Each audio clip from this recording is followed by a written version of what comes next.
I'm going to show you how to save gas money on road trips. This is my 2018 Mazda 3 hatchback, and it's rated at 6.4 litres per 100 kilometers on the highway. And I'm going to try and beat that by 20%. I'm not going to make it easy for myself though. I have the car fully packed and loaded with weight.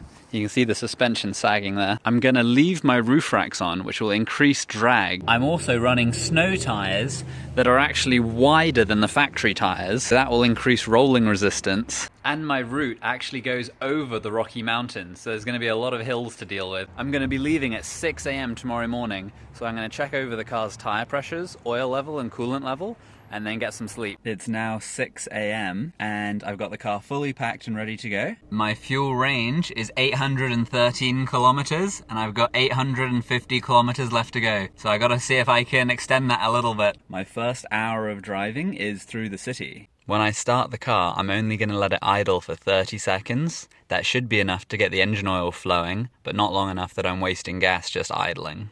It's still dark out, so I'm going to have to shut this light off in a second. But the key for city driving is weight reduction and to be really smooth.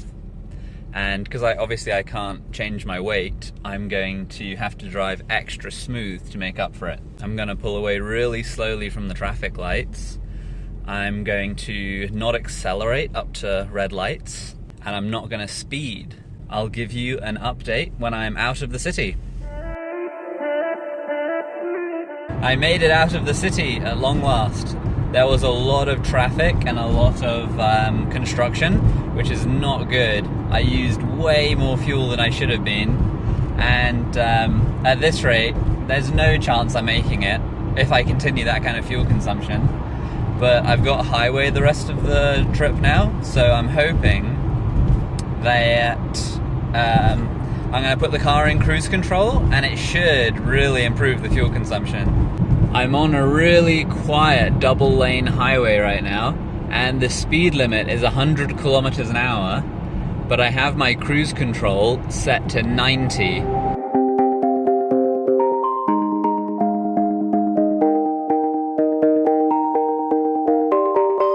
Just in the distance there, you can see the Rocky Mountains on the horizon.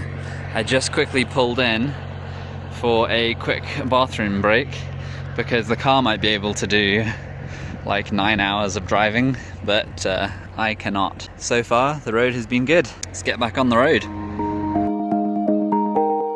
The sun has risen, which is very nice. Going across the flat prairie land was really good. The car used almost no fuel. It was super comfy and quiet, so no problems. But as soon as I entered the Rocky Mountain foothills, I've been having this crazy headwind, which means I'm using twice as much fuel versus when I was going along the prairies. So I'm hoping the winds die down a bit, otherwise I'm not going to be too happy. The views are really stunning though. It's been really cool getting closer and closer to the mountains. These crosswinds are crazy. I'm having to saw the wheel like I'm sailing an old galleon through a stormy sea. I've been painting every fence I know. Every color bleeds into the same. 'Cause before you go and walk away, yeah, you better know where you're going.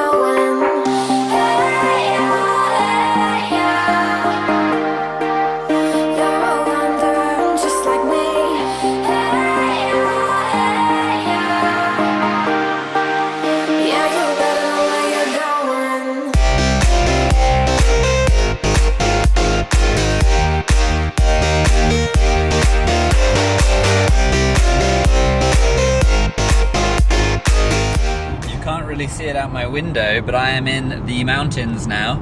That pretty bad wind followed me right into the Rockies. The wind really hurt my fuel economy, so as a result I had to slow down to about 85 kilometers an hour, and even then I was using more fuel than I would like. But I think it will work out okay. The wind seems to have died down as this rain has picked up. I'm wondering if I'll hit any snowy passes on the way through. We've got snow settling on the side of the road, but the actual road is just a bit wet, so that's fine.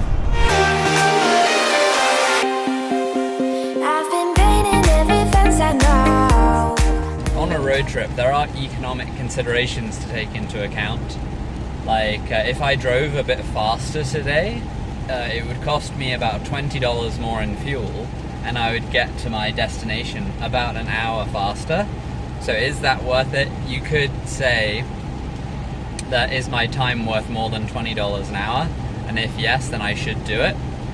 But I think it's kind of like in life, how, you know, you have your start and your finish. Is the goal just to get to your destination? Well, as you've seen from the video, I've chosen to take it a bit slower, and I'm not in a huge rush. If I got to my destination an hour earlier, it wouldn't really make any difference. So I think my general attitude is I'm just enjoying the drive. But if you're a really busy person and your time is worth a lot of money, it would definitely be worth it on a road trip, just to, you know, go as fast as you could. Every color bleeds into the same. I just stopped off for another pit stop, and it's raining quite hard. My fuel consumption through the mountains was actually really good, because you have the uphills, which are not good, but then you have the downhills, which use almost no fuel. Whew, nice black car with yellow wheels. So that truck had blue rims. A lot of colourful wheels. I like it. Cause before you go and walk away, yeah, you better know where you're going.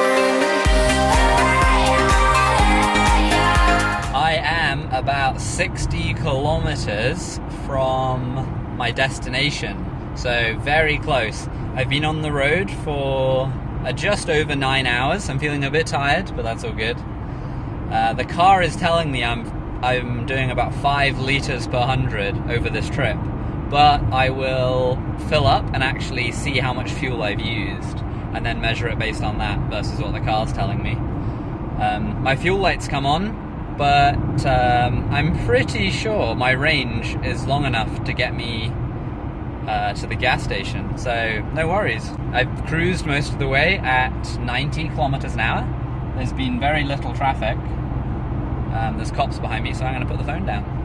I'm just about at the gas station, and look at that range!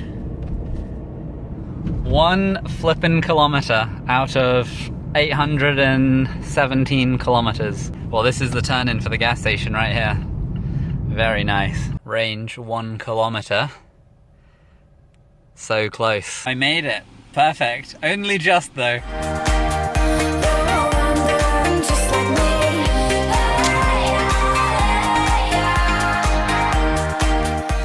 I finally made it after about 9 hours and 45 minutes, and my fuel economy for the whole trip was 4.99 litres per 100 kilometers, which is amazing. That's even better than I thought. I ended up beating the highway rated fuel economy for this car by 30%. And that's while having the car fully loaded and the bigger tires and everything else. Driving through the rain, over the mountains, all that sort of stuff. The best way to save fuel is really just to slow down a little bit. It's really easy to save fuel just by going a little bit slower. This car isn't a super high efficiency car like a Toyota Prius or anything either. I've actually raced this car about a month ago, and it performed really well. So the moral of this story is, if you want to get better highway fuel economy, just slow down a little bit and you can beat your highway rated fuel economy by 30%, even when the odds are stacked against you.